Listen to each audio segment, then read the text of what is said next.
कि पूरी ज़िंदगी ज़ाया कर दी है, ठीक है, कोई ख़ास काम नहीं किया, पूरी ज़िंदगी ज़ाया कर दी है, कोई ख़ास काम नहीं किया, ठीक है। इसको मैं लिख देता हूँ वेस्टेड माई लाइफ, ठीक है। बेसिकली ये एक पछतावा है, ये खौफ नहीं है, वेस्टेड माई लाइफ, ठीक है। यानी मैंने अपनी ज़िंदगी अपने मुताबिक नहीं जी, अपनी ज़िंदगी भरपूर नहीं जी, अपनी ज़िंदगी को एंजॉय नहीं किया। यानी कहने का मकसद ये है, ये जो पांचवा नुक्ता है मौत का खौफ, ये वही है जो इस प्रोफेसर ने, इस नर्स ने रिसर्च करके बताया है, और वो उसका पहला पॉइंट है। Perhaps I would have lived my life as per my wish. मैं अपने अपने तरीके से अपनी जिंदगी प्लान करती और जीती।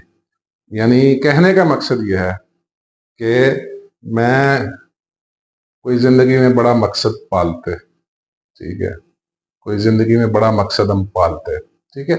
ये याद रखिए कि जो फियर ऑफ डेथ है, ये जो मैंने फियर ऑफ डेथ, मौत के खौफ के जो 5 पॉइंट्स मैंने बताए हैं, प्लस ये जो रिसर्च है top 5 regrets of dying people, ठीक है, इन दोनों को जब कंबाइन करें ना, ठीक है, इस कंबाइन करने के बाद जो इसका जो तदारुक है, यानी how to overcome fear of death, ठीक है, और how to overcome all these regrets is the one and only point, ठीक है, is the one and only point.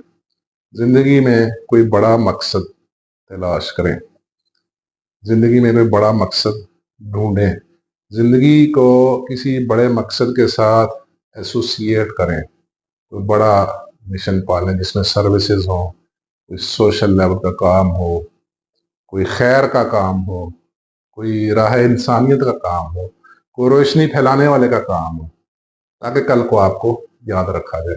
Otherwise मौत तो आनी ही आनी है, ठीक है, ये चीज हमारे हाथ में नहीं है, खुदा ताला के हाथ में, कुदरत के हाथ में है, ये अपने टाइम पे आनी ही आनी है। इससे पहले कि जिंदगी खत्म हो जाए, इससे पहले खुदा न खास्ता आप डेथ बेड पे आ जाए, इससे पहले कि आप इतने लागर हो जाएं कि कुछ कर ना सके सिवाय पछतावों के या सिवाय मौत के खौफ के, ठीक है। तो ये this is the basic solution after a long research, ठीक है, कि जिंदगी को किसी बड़े मकसद के साथ जोड़ें, ठीक है। थैंक यू वेरी मच जी, बहुत शुक्रिया।